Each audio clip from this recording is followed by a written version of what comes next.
नमस्कार, मैं मनीष झा। खबरों के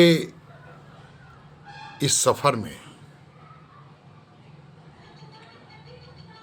आज हम उन खबरों का रुख करेंगे जो खबर नहीं बन पाती है। मधुबनी जिला के दो ऐतिहासिक धरोहरों राजनगर के राज परिसर एवं बलिराजगढ़ के प्रति सरकारी उदासीनता के संदर्भ में खबर। दूसरी खबर लगातार आ रही विभिन्न प्रखंडों की, जहां तक मधुबनी जिला का सवाल है, में कचरा के निस्तारण एवं उठाव से जनजीवन को समस्या। और तीसरी पंचायत प्रतिनिधियों की निनाद। तो आइए रुख करते हैं मधुबनी जिला की खबरों का। पहला खबर, राज परिसर को नहीं मिला पर्यटन स्थल का दर्जा, इसके संरक्षण पर संकट। राजनगर के राज परिसर में करीब 150 साल पुरानी ऐतिहासिक धरोहर है, जिसे पर्यटक स्थल का दर्जा नहीं मिलने से यह ध्वस्त होने के कगार पर है। हिंदू रोमन शैली में निर्मित ऐतिहासिक महल और मंदिर का हाल यह है कि परिसर के ऐतिहासिक भवनों को आज कोई देखने वाला नहीं है। न केंद्र सरकार ध्यान दे रही है और न राज्य सरकार। कायदे से 100 साल पुराने ऐतिहासिक स्थलों को भारतीय पुरातत्व विभाग को देखरेख करनी है, लेकिन इसको संरक्षण न देकर एक घनघोर नाइंसाफी की जा रही है। इससे लोगों में गुस्सा है। वही दूसरी खबर है, बलिराजगढ़ के विकास से खुलेंगे समृद्धि के द्वार। मधुबनी जिला के बाबूबढ़ी प्रखंड से यह खबर है।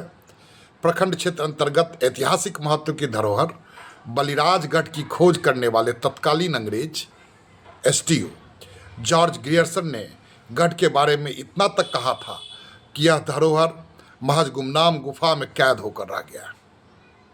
शोध या फिर सौंदर्यीकरण और खुदाई के लिए आगे कोई कार्य हो तो उससे देश दुनिया को नई दिशा मिलेगी। वही वर्ष 2012 में अपनी सेवा यात्रा के दौरान राज्य के सीएम नीतीश कुमार ने गढ़ परिसर को देखकर कहा था कि यहां देश और दुनिया का इतिहास दफन है। आज की तीसरी खबर है, पंचायतों में कचरा निस्तारण की नहीं की गई ठोस व्यवस्था। ये खबर भी राजनगर प्रखंड से है। राजनगर प्रखंड क्षेत्र में लोहिया स्वच्छता अभियान योजना धरातल पर कायदे से लागू नहीं हो पाया है।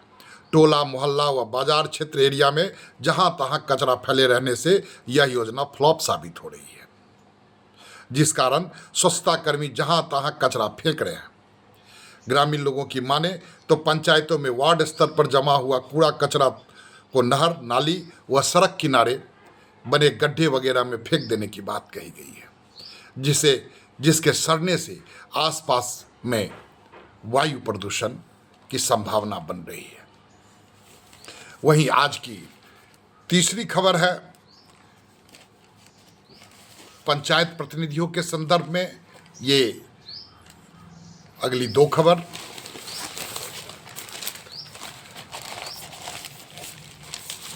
दाखिल खारिज व परिमार्जन में परेशानी को लेकर उठाई आवाज। बेनीपट्टी प्रखंड से ये खबर है, हिंदुस्तान प्रतिनिधि के हवाले से। टीपीसी भवन में प्रखंड पंचायत समिति की सामान्य बैठक प्रखंड प्रमुख सोनी देवी की अध्यक्षता में एवं कार्यपालक पदाधिकारी सह बीडीओ महेश्वर पंडित के संचालन में शुक्रवार को संपन्न हुई। बैठक में अंचल के द्वारा जमीन की दाखिल खारिज परिमार्जन को लेकर भूस्वामियों की हो रही परेशानी को लेकर सीओ की कार्यशैली पर सदस्यों ने सुधार लाने की मांग की। पंचायतों में स्ट्रीट लाइट के खराब स्थिति को ठीक करने में एजेंसी के द्वारा लापरवाही बरतना और इसको लेकर सदस्य इसके प्रखंड स्तर से पहल करने को कहा गया। बीडीओ ने वर्ष 2025-26 के लिए सबकी योजना सबका विकास के तहत सहभागी प्रखंड पंचायती विकास योजना की तैयारी पर विस्तार से प्रकाश डाला। पंचायत समिति की बैठक में विधान पार्षद घनश्याम ठाकुर ने किसानों को अनुदानित दर पर बोरिंग देने में कोताही, पैक्स में धान की खरीद नहीं होने, अतिक्रमण खाली नहीं करने, दाखिल खारिज में अनियमितता का सवाल उठाया। वहीं मुखिया संघ के अध्यक्ष विनय कुमार झा ने सवाल उठाते हुए कहा कि अंचल का कोई भी काम बिना दलाल के माध्यम से नहीं होता है। आज की आखिरी खबर, पंचायत प्रतिनिधियों की नहीं सुनते अधिकारी, विडंबना है। खबर है जयनगर प्रखंड पंचायत समिति की बैठक शुक्रवार को टीपीसी भवन में प्रमुख पूनम देवी की अध्यक्षता में संपन्न हुई। विधायक अरुण शंकर प्रसाद भी शामिल हुए। ब्रजकिशोर यादव ने पंचायत प्रतिनिधियों की उपेक्षा का मामला जोर शोर से उठाया। कहा कि अधिकारी जनप्रतिनिधियों की भी नहीं सुनते, उनके मामले पर संज्ञान नहीं लिया जाता है। तो ये रूपरेखा बनती है। पहली तरफ जो मधुबनी मिथिलांचल की आत्मा कहलाता है और यह एक अपने आप में इतिहास समेटे हुए शहर भी है। यहां के ऐतिहासिक धरोहर राजनगर परिसर की दुर्दशा की खबर पे हमने अभी नजर डाली। वहीं दूसरी तरफ बलिराजगढ़ की दुर्दशा पर भी हमने नजर डाली।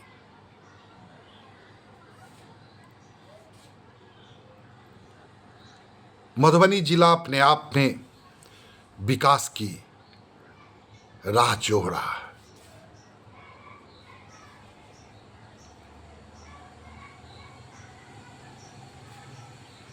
राजनगर परिसर और बलिराजगढ़ के अलावा मधुबनी में अनेक ऐसे धर्म स्थल और तीर्थ स्थल हैं जिनका पुराणों में भी उल्लेख मिलता है। उदाहरण स्वरूप उच्चैठ भगवती एवं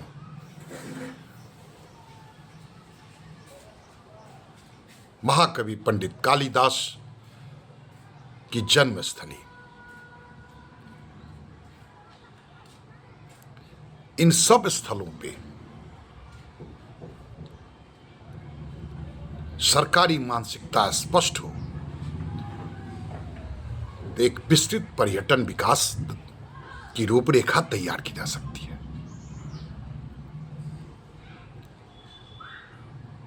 विकास की बातें हो रही हैं,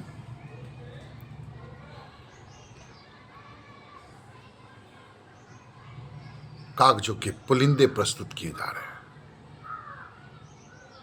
लेकिन इस तरह की खबर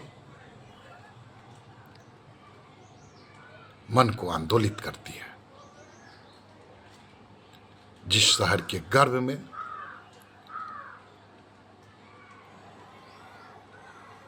विकास की कहानी छुपी है, उस तरफ से सरकार उदासीन है। हमने अगली खबर का जिक्र किया, कचरा निस्तारण। दरअसल लोहिया स्वच्छता अभियान या बिहार सरकार की जो 7 निश्चय योजना है, उस संदर्भ में खबर ऐसी भी आई कि कई पंचायतों में सफाई उपक्रम दिए नहीं गए, कुछ पंचायतों में उपकरण दिए गए, तो वे दोयम दर्जे के थे, और जहां उपकरण मिल भी गए, कचरा उठाव आरंभ भी हो गया, तो उसके निस्तारण की कोई विस्तृत सुविधा नहीं है।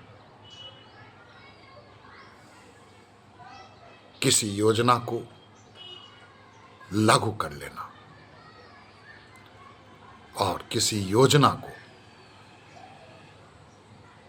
सफलता का पूर्ण विराम देना, दोनों में अंतर है। वही तीसरी तरफ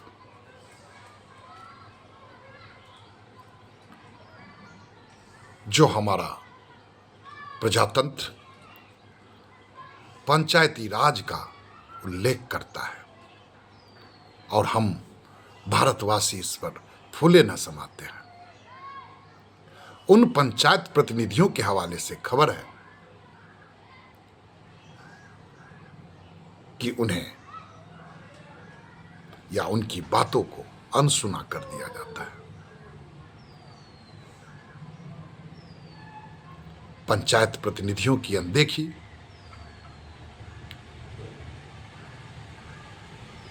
उन तथाकथित पंचायतों की विकास को अवरुद्ध करता है।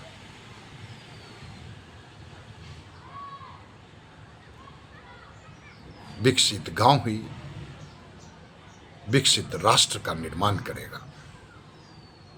आशा है आप सब इस तरफ ध्यान देंगे। आप सबका बहुत बहुत धन्यवाद। अपना ख्याल रखिएगा।